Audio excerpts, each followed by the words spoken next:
Hello friends, welcome back to my YouTube channel Dr. Sonal NEET Coaching Classes. In today's video we have discussing about the locomotion and movement chapter. पिछली video के अंदर हमने locomotion movement क्या था, locomotion की definition की थी, अच्छे से मूवमेंट क्या होता है और मसल्स की टाइप की थी. फर्स्ट मसल्स टाइप है स्केलेटल, सेकंड है विसरल, थर्ड है कार्डियक मसल्स.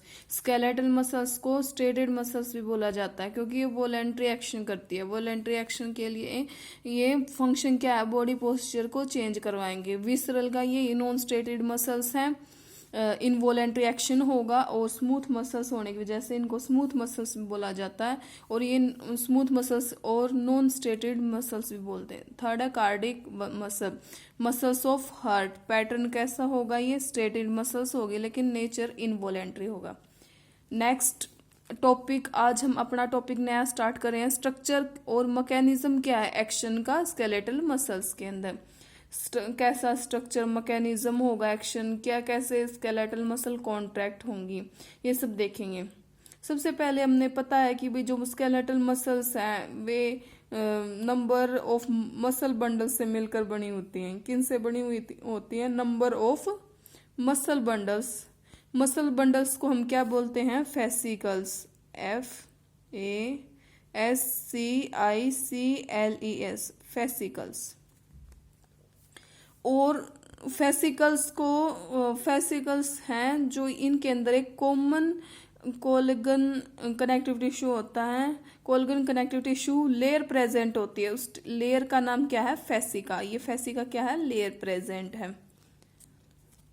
ईच जो मसल बंडल है वो कंटेंस होंगे किसके साथ, नंबर ऑफ मसल फाइबर्स के साथ. कंटेंस होके किससे, मसल फाइबर से. क्योंकि जो ये मसल फाइबर हैं ये लाइन होंगे किससे, प्लाज्मा मेम्ब्रेन से. और प्लाज्मा मेम्ब्रेन, यहाँ पर प्लाज्मा मेम्ब्रेन का क्या नाम है, सार्कोलीमा. सार्कोलीमा क्या है, ये हमारी मसल फाइबर की प्लाज्मा मेम्ब्रेन है. अब तक हमने क्या किया, स्केलेटल मसल की कॉन्ट्रैक्ट कैसे होती है इसका मैकेनिज्म देखेंगे. किससे बनी हुई होंगी ये, नंबर ऑफ मसल बंडल्स से. मसल बंडल्स को क्या बोला जाता है, फेसिकल्स. फेसिकल्स में एक हमारी कनेक्टिव टिश्यू लेयर होती है, नेम एज फेसिका. फेसिका से मसल बंडल कंटेंस होके क्या बनाएंगे, मसल बंडल्स मिलकर मसल फाइबर बनाएंगे. मसल फाइबर्स के ऊपर जो वो लेयर प्रेजेंट होती है उनको क्या बोलते हैं, सार्कोलीमा और साइनसीटम. इसके अंदर एक साइनसीटम सिंसीटम भी प्रेजेंट होता है जिसका मतलब है मैनी न्यूक्लियस, यानी बहुत ज्यादा उनके 2 से ज्यादा न्यूक्लियाई या न्यूक्लियाई प्रेजेंट होती हैं, इसलिए हम साइनीसीटम भी होते हैं. डायग्राम में देखेंगे सबसे पहले क्या, कहाँ ये किस टाइप की मसल बंडल होती है, कैसा ये फाइबर होता है, मसल फाइबर किस टाइप का होगा, प्लाज्मा मेम्ब्रेन कैसे अटैच होगी. You have seen in this diagram, this is muscle bundle, यानी मसल्स का क्या बन रहा है, बंडल. इसलिए ये पूरा मसल बंडल यानी बहुत सारी मसल्स अटैच है, इनको क्या बोलते हैं, फेसिकल्स. सेकंड है मसल फाइबर्स, और जो ये अलग अलग दिखाई हुई है ना, ये पिंक कलर की, इनको फाइबर्स बोलते हैं या मसल सेल्स भी बोला जाता है. मसल सेल्स तो ये है, उनके ऊपर क्या होगा, पूरे बहुत सारे कनेक्ट हो जाएं तो उनको फेसिकल्स मसल बंडल बोला जाता है. मसल बंडल के ऊपर एक लेयर प्रेजेंट होती है, उस लेयर को लेयर बोल दें या मेम्ब्रेन बोल दें. मेम्ब्रेन, प्लाज्मा मेम्ब्रेन प्रेजेंट होती है, इसको सार्कोलीमा कहा जाता है. ये यहाँ पर इसमें ब्लड सप्लाई दिखाई हुई है, हमने डायग्राम में कर लिया. नेक्स्ट है मसल बंडल. हमारी सेल में क्या प्रेजेंट होगा, एंडोप्लाज्मिक रेटिकुलम प्रेजेंट होता है. एंडोप्लाज्मिक रेटिकुलम को यहाँ पर हम कौन सी मेम्ब्रेन प्रेजेंट होंगी, प्लाज्मा मेम्ब्रेन, सार्कोलीमा प्रेजेंट होगी. इसलिए यहाँ पर रेटिकुलम भी कैसा होगा, प्लाज्मिक रेटिकुलम.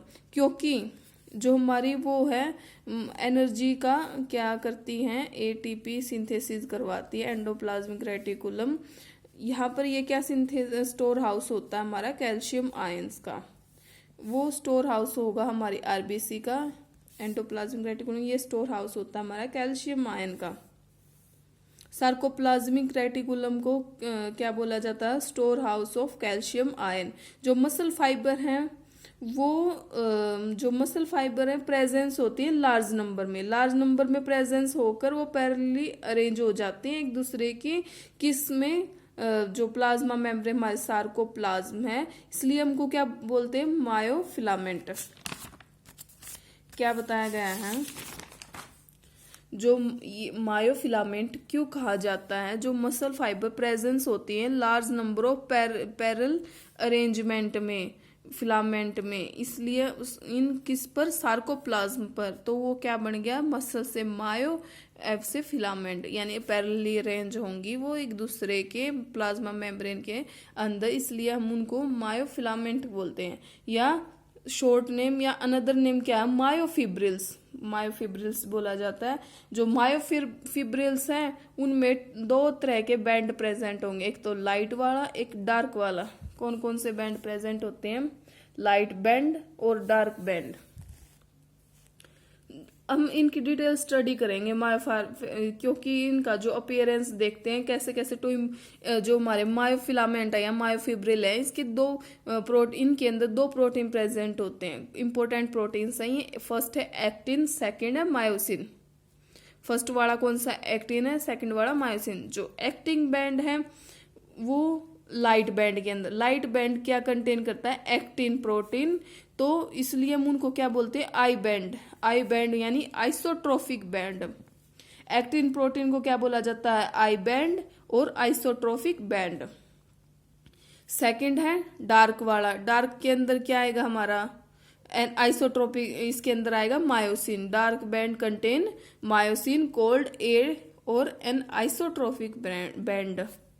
स्ट्रक्चर कैसा होता है? स्ट्रक्चर रोड लाइक स्ट्रक्चर होता है, पैरेलल होता है एक दूसरे के लॉन्गिट्यूडनल मायोफिब्रिल के अंदर। आगे क्या बताया गया है? एक्टिन फिलामेंट है, जो एक्टिन फिलामेंट है वो थिन होते हैं as compared to, actin filament thin as compared to myosin filament. Actin filament thin मिलेगा एज कंपेयर टू किनसे? Myosin filament. जो एक्टिन फिलामेंट उनको थिन फिलामेंट बोला जाता है, मायोसिन वाले को थिक फिलामेंट कहा जाएगा। सेंटर की बात करें, in the centre each I band is elastic fibre called Z line which bisect it, the filament is firmly attached to Z line. Thin filament भी किससे अटैच होगा? जेड लाइन से। यहाँ पर इस तरह से दो फिलामेंट है, ये थिन एक्टिन वाला होगा और मायोसिन कैसा होगा? थिक फिलामेंट होगा। एक्टिन फिलामेंट भी किससे होगा? जेड लाइन से बाइसेक्ट कर रहा होगा या अटैच होगा। नेक्स्ट क्या बताया हुआ है इसके अंदर? जेड लाइन होगी। थिक फिलामेंट भी band also held together middle of the band by thin fibrous membrane called M line. जो ए एंड आई बैंड है वो अरेंज होंगे अल्टरनेटिवली किसके? लेंथ ऑफ मायोफिब्रिल से। पोर्शन आएगा सारा मायोफिब्रिल का जेड लाइन की सक्सेसिव, जो टू जेड लाइन है उनके अंदर मायोफिब्रिल का पूरा फंक्शन आएगा। फंक्शन क्या करवाएगा? कॉन्ट्रैक्शन, यूनिट होती है कॉन्ट्रैक्शन, इसलिए हम इनको क्या बोलते हैं? Sarcomere. In resting stage the thin filament on either side of the thick filament partially overlap filament. This central part of thick filament not overlapped by thin filament is called H zone. क्या क्या कहा गया है? You have seen in this diagram. Firstly जो Z line है वो I band में भी प्रेजेंट है, और देखिए यहाँ पर ये कौन सा पार्ट है हमारा? आई बैंड है, ये वाला पार्ट ए बैंड है। This part is an isotropic band, is isotropic band. बीच में क्या प्रेजेंट है? H zone. जेड लाइन का फंक्शन क्या बताया गया है कि भाई ये बाइसेक्ट, दोनों को बाइसेक्ट होने से, ये एक ऐसा इलास्टिक फाइबर है जो दोनों को बाइसेक्ट होने से बचाती है। ये थिन फिलामेंट में भी प्रेजेंट होता है और थिक फिलामेंट के फाइब्रस मेम्ब्रेन के प्रेजेंट होते हैं। जो थिन फाइब्रस मेम्ब्रेन है उसको हम क्या बोलेंगे? M line. एम लाइन के बाद क्या बताया, जो ए एंड आई बैंड हैं ये अरेंज होंगे लेंथ ऑफ मायोफिब्रिल के अकॉर्डिंग। जो सारा इसका पोर्शन आएगा दो जेड लाइन के बीच में ही आ जाएगा, और इनका फंक्शन क्या होगा, जेड लाइन के बीच का कॉन्ट्रैक्शन यूनिट की कॉन्ट्रैक्शन करवाना, जिसको क्या बोलते हैं, सार्कोमेयर। ये सार्कोमेयर क्या करवाती है, कॉन्ट्रैक्शन करवाती है। जो पोर्शन आ जाता है माइक्रोफिब्रिल का, वो थिन फिलामेंट से ना तो वो थिन फिलामेंट से थिक फिलामेंट पर ओवरलैप करेगा। जो सेंटर में है, centre part of thick filament, ये कभी भी थिन, यहाँ पर जो ये सेंटर वाला पार्ट है ना, ये भी कभी भी एज जोन इसलिए यहाँ पर रखा है ओवरलैप ना कर सके थिक से थिन पे। थिक वाला कौन सा है हमारा, ए वाला बैंड है, और आई बैंड ये कभी भी क्या नहीं कर सके, ओवरलैप नहीं कर सके, इसलिए हम इनको क्या बोलेंगे, एच जोन। नेक्स्ट है structure of contractile protein. Contractile protein का स्ट्रक्चर कैसा होता है ये देखेंगे।